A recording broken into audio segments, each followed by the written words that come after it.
Olá, pessoal, bom dia. Quem está chegando agora, eu já deixei a aula de hoje gravada, só que eu estou fazendo essa introdução e vou deixar lá disponível esse videozinho, né? Estou gravando, né? Então, quem puder entrar aí e aparecer, eu sei que está muito cedo e hoje está muito frio, mas eu queria entrar para poder dar as respostas, né? É que semana passada foi feriado de Páscoa, e na semana anterior eu trabalhei ideologia com Marilene Chauí, certo? Aí eu queria mostrar os slides que eu trabalhei naquela aula, né? E aí os slides foram esses aqui, né? Negócio de amizade lá, né? Que eu comentei, mostrei o filme, né? Lá do Máquinas lá, Mortífera, não sei o quê, que o cara fala de família e assim por diante. Então esses slides foi o que eu apresentei. Aí eu falei da empatia, né? Do número de amigos. Aí eu comentei essa questão do Enem, certo? Enem 2011. Comentei, a resposta era a letra D, né? Então, facilita a interação entre pessoas em virtude de interesses comuns. Isso aí é uma novidade, né? Então, hoje, as pessoas conseguem ter muito mais do que 50 amigos por causa das redes sociais, né? Então, a internet acabou possibilitando isso. Então, esse aí seria... Peraí, só um pouquinho. Bom dia, Carlos. Está entrando agora. Bom, aí ó, eu queria mostrar esse aqui, também eu comentei, né? O cara chamado Etienne Laboessi, que ele falou para a gente tomar cuidado, porque a opressão surge, né? A tirania e a opressão surge quando um dos amigos se sobressai sobre os outros, né? E aí começa o processo de tirania. E aí eu comentei com vocês essa questão, né? Era uma questão de somatória, e as duas alternativas corretas eram 4 e 8, né? Então, Etienne Laboessi, sobre ele é correto afirmar: para Etienne Laboessi, a tirania existe não por serem os homens obrigados a obedecer ao tirano e aos seus representantes, mas porque desejam voluntariamente servi-los, por esperar deles obter vantagens em bens materiais ou honoríficos, assim como a garantia para o seu patrimônio. O que é isso? Segundo Etienne Laboessi, tirano existe porque existem pessoas que se submetem à tirania, né, e à opressão. Então, a culpa seria dos oprimidos, não do opressor, né? Ou seja, tem gente que tem uma tendência, né, e adora isso, né, depender dos outros, né? E aí ele fala, e aí surgem os tiranos. Por quê? Porque, segundo Etienne Laboessi, é uma acomodação, né? Tem gente que não assume a própria liberdade, né, e joga todo o controle sobre sua própria vida para alguém, né? O livro dele é até interessante. Ele comenta assim: tem gente que chega para o amigo e fala assim, ó, o que você acha que eu devo fazer? Quer dizer, quem deve decidir a sua vida é você, não a outra pessoa. Então você acaba criando tiranos para a sua própria vida. E mais tarde você acaba sofrendo as consequências disso, né? Então, a ideia dele é interessante porque normalmente a gente vê assim, ó, político como um cara interesseiro, né? Desculpa falar, né? Até líder de sala como alguém que quer alguma coisa. E aí, quando você assume um cargo de liderança, você percebe isso. Tem gente que é muito acomodado, né? Os colegas que são líderes de sala, se quiserem se manifestar, eu até gostaria que fizesse isso, né? Para Etienne Laboessi, o cargo de liderança é terrível. Por quê? Porque a pessoa não assume o controle sobre a vida dela e joga para a autoridade toda a responsabilidade do que acontece na vida dela, né? Daí a ideia de Etienne Laboessi, né? O tirano existe porque existem pessoas que voluntariamente, né, esperam obter vantagens disso, ou seja, se o líder for bom, a minha vida vai ser boa. Se o líder não for bom, né, minha vida não vai ser boa, né? E aí joga toda a responsabilidade sobre a sua própria vida para o tirano, né? Ou para o líder, ou para o representante e assim por diante. O item 8 ele fala assim: o povo, segundo Etienne Laboessi, é responsável pela própria servidão, pois pode escolher entre ser livre ou ser servo, né? Mas acaba aceitando o jugo por conveniência e por ter medo da liberdade. Ou seja, desculpa falar, mas isso pode acontecer com muitos de vocês que estão no terceiro ano, né? É assim, é, pede para o pai, pede para a mãe, pede para algum colega, pergunta para o professor qual que é a profissão que ele deveria escolher, né? Qual que é o melhor curso, né? A gente sabe que boa parte de vocês acaba escolhendo para fazer Enem, né? Para fazer um curso que os outros acham que é interessante, né? Então vai na onda dos outros, quer dizer, não escolhe, não reflete sobre a própria vida, né? E aí acaba por conveniência, né? Por medo de fazer a própria escolha e errar, né? Acaba jogando essa responsabilidade para os outros. O problema é que quando você começa a jogar a responsabilidade sobre sua vida para os outros, você acaba criando tiranos, né? E tem gente que assume essa posição, né? E acaba se tornando um tirano porque descobre que as pessoas não têm coragem de assumir a sua própria liberdade e aí eles conduzem a vida dos outros do jeito que eles querem. Então, o livro é muito interessante, né? Esse cara chamado Etienne Laboissy, ele foi muito reconhecido na época, né? Principalmente por causa da época que ele viveu, né? Então, 1530 até 1563, ele morreu novo, né? Pouco mais de 30 anos, mas na época era comum isso, né? E ele é quase contemporâneo, né? De um outro cara muito famoso chamado Thomas Hobbes, né? Então, Thomas Hobbes, que escreveu o livro chamado Leviatã, e Thomas Hobbes é famoso pela frase, né?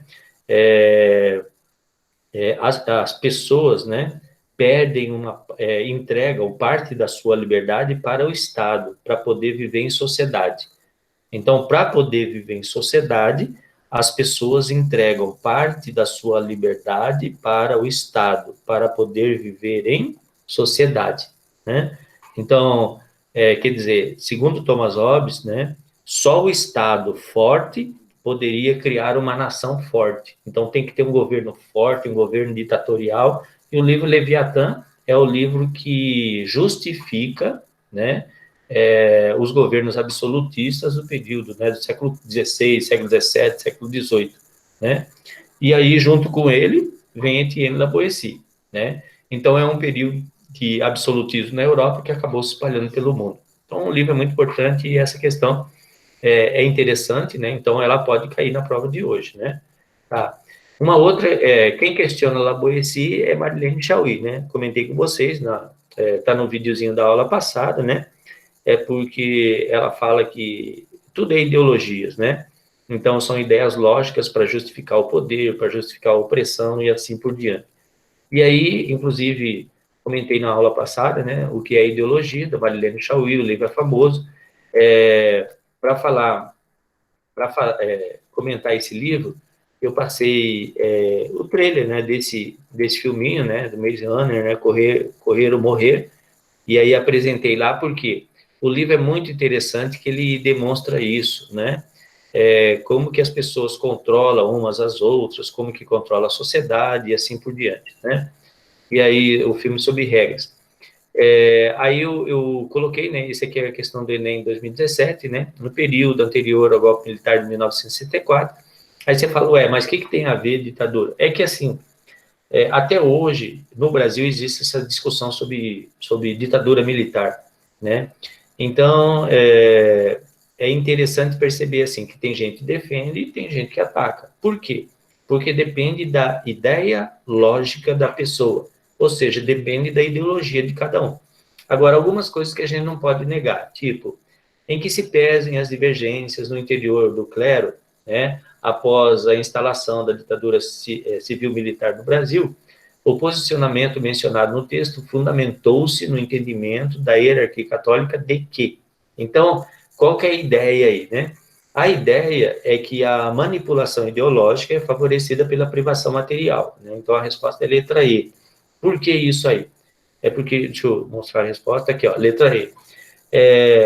Por que isso aí? Porque no texto, né, o que é comentado é assim, ó, no período anterior ao golpe militar de 64, os documentos episcopais indicavam para os bispos que o desenvolvimento econômico, claramente o desenvolvimento capitalista, orientando-se no sentido da justa distribuição de riqueza, resolveria o problema da miséria rural e, consequentemente, suprimiria a possibilidade de proselitismo e a expansão comunista entre os camponeses.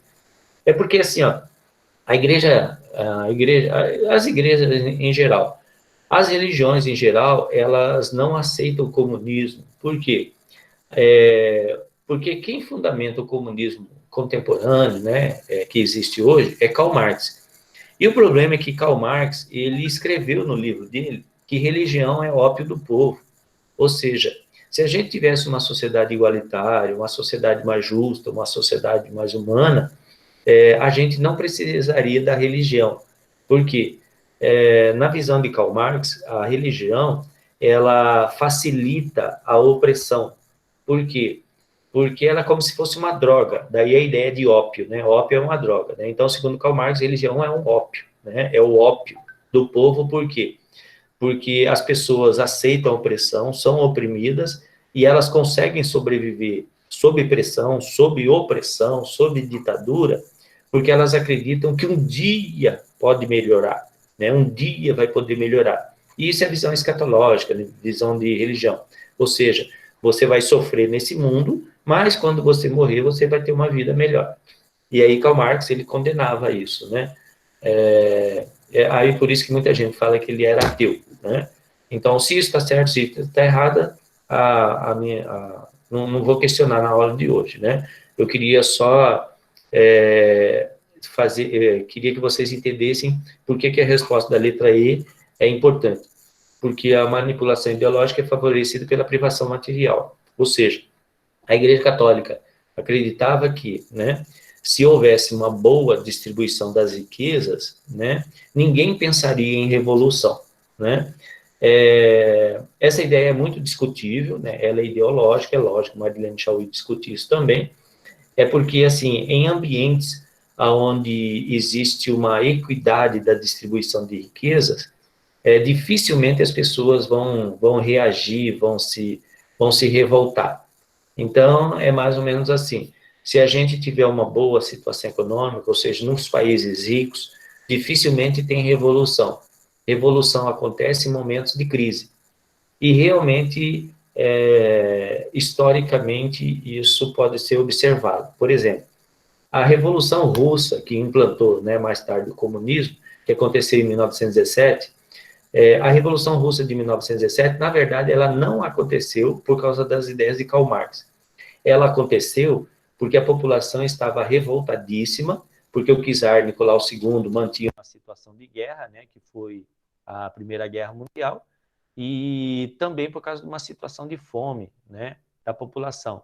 E aí isso acabou gerando uma situação de revolta, e aí houve a queda do czar e a implantação do socialismo. Eu queria... vocês estavam ouvindo, agora que eu percebi que o fone não estava ligado direito. Vocês estavam ouvindo eu falar aqui? Ah, tá. Beleza, brigadão. Bom, voltando aqui. Então, isso é uma questão que pode cair hoje, né? Que é uma questão do Enem. Não sei se vocês têm algum questionamento. Eu queria que vocês falassem, porque não dá para ver o chat de vocês, né? E aí, se deu para entender, se não deu para entender. Certo? Então, Sim, deu para entender. Oi? Deu para entender, professor. Deu, né? Então, manipulação ideológica é favorecida pela privação material. Inclusive, no filme que eu mostrei, no trailer, não sei se dá para perceber isso. Opa, tem gente querendo entrar lá, peraí. Nesse slide, os jovens, né, que vivem nesse campo lá de controle, né, quando eles diminuem a quantidade de alimentos que sobe no meio deles, eles entram mais em conflito entre eles, né? Inclusive, tem uma parte do filme que esse é um dos principais atores da série, né? Ele vai tentar fugir num período que eles diminuem muito a comida, né? Diminuem muito a ração, e aí eles não vão aguentar e eles vão tentar buscar alternativas, né? E uma das alternativas era enfrentar o labirinto, né? Então, situações, problemas geram momentos de crise, e aí as pessoas se revoltam, e aí elas buscam alternativas, buscam fuga e assim por diante, né? Então, a privação material, né, ela facilita a manipulação ideológica, né? Então, é uma coisa assim, bastante complicada. Inclusive, por exemplo, por que existe Bolsa Família, né? Então, para que a população mais pobre, mais carente, não fique revoltada. Por quê? Porque ela tem o mínimo necessário para se manter, para sobreviver e assim por diante, certo? Então, a resposta é a letra E. E aí, comentei, né, que Marilene Chauí é o que contraria as ideias de La Boétie. Aí mostrei um outro trecho do mesmo, da mesma série, né, só que um outro filme, que o rumo de suas vidas determinará o rumo da humanidade. Essa aí já é a ideia de Marilene Chauí, que ela contraria La Boétie, né? Então, o mundo só vai melhorar se as pessoas tomarem consciência de assumir o controle sobre a própria vida e não deixarem que outros, né, decidam sobre a vida dela. Então é assim, enquanto a gente não tiver pessoas conscientes da própria liberdade, né, que queiram melhorar o mundo, né, para todas as pessoas e não para alguns privilegiados, para algumas elites, o mundo não vai melhorar. Então, do rumo das suas vidas, né, então o rumo das suas vidas, ou seja, as escolhas de cada um, o que cada um quer para a sua própria vida, vai determinar o rumo da humanidade. Porque a humanidade só vai prevalecer, humanidade e o interesse comum só vai prevalecer se as pessoas assumirem o controle sobre suas próprias vidas, né? Se as pessoas não assumirem esse controle sobre suas próprias vidas, né, o mundo vai continuar a ter tiranos, ter absolutistas, ter, desculpa a expressão, né, ter mitos e assim por diante, né? E a Marilene Chauí questiona muito isso.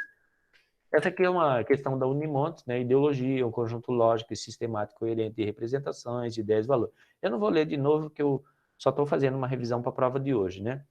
E aí a Unimontes, e aí né, das alternativas a seguir, qual não apresenta características fundamentais da ideologia. Então, o que não pode ser caracterizado como ideologia?